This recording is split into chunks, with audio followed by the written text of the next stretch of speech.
Hello students, so welcome back to our YouTube channel School for All.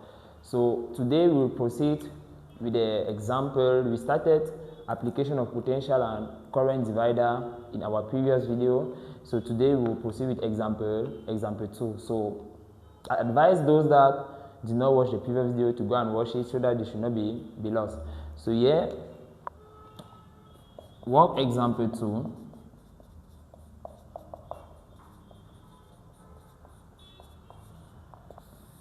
Work example 2. So here we are having a circuit. The potential difference between the point X and Y in the figure below. We want the potential difference.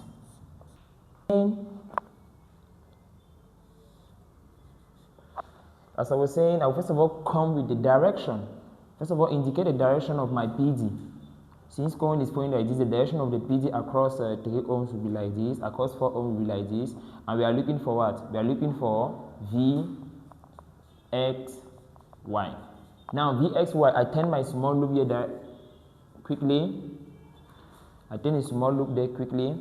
I want Vxy, see it's the same direction, plus V3 ohms, plus V3 ohms. I'm turning like this, then minus V4 ohms should be equal to Z0. This is from Kirchhoff voltage law. We did it already in my previous video, my first video concerning circuit problem. We did application of Kirchhoff law. You should go and watch it if you're not understanding. So by applying Kirchhoff voltage law here, I will turn a small loop here. I will have Vxy plus V3 ohms minus V4 ohms should be equal to 0.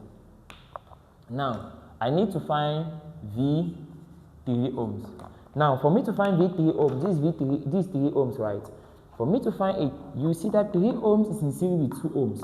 Therefore, I will apply potential divider because they are in series. And they are sharing which voltage? They are sharing the voltage across P and Q. And the voltage across P and Q is the voltage of the cell, which is 10 volts.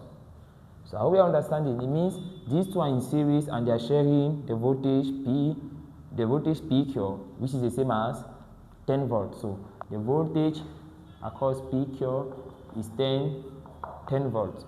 So the voltage across 3 ohms, since they are in series, they will share the voltage PQ in relation, or let's say they will share it in consideration of their resistance. So I will have here 3 ohms divided by 3 ohms plus 2 ohms times V Q. As I was saying, it's being shared between 3 ohms and 2 ohms. So it will be 3 all over the sum of the resistance. So the answer here will be 3 all over 5 times 10.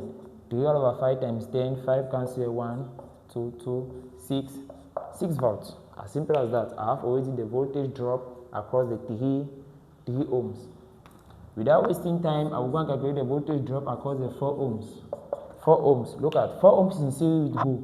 4 ohms is in series with 2 ohms. It means that since 4 ohms is in series with 2 ohms, it will share the VPQ will be shared between 4 ohms and 2 ohms. Therefore, I will apply voltage divider, which says 4 all over 4 plus 2 times who? 10 volts. 4 all over 6 times 10. So 2 cancel here, 2 times, 2 here, 3 times, which is 20 all over 3 volts. Okay, so there is already the PD drop across 3 ohms and the PD drop as for 4 ohms. So by taking these two and come and replace in this equation and making Vxy the subject, we'll come out with the PD across X and Y. So without wasting time, we will replace the different value of our PD inside our equation, which is bin box, so that we should find the voltage across X and Y. So the voltage across X and Y here, first of all, making the formula, I will have what? When this one will cross, I will have V4 ohms minus V3 ohms. So V4 ohm was 20 all over 3 volts minus V3 ohms 6 volts.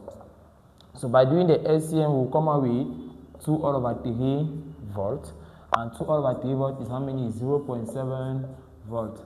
So that is it. As simple as that. We have the PD across the terminal X and Y. So this, by applying voltage divider, you see that what you cannot waste time in such equation. So you apply a voltage divider, you come out with the equation very rapidly. Because the person that will come and apply Kirchhoff here, you waste time for nothing, and there is no time in paper 1. So thank you for watching the video. See you next time for another amazing video. It's your physics teacher, Mr. Chube.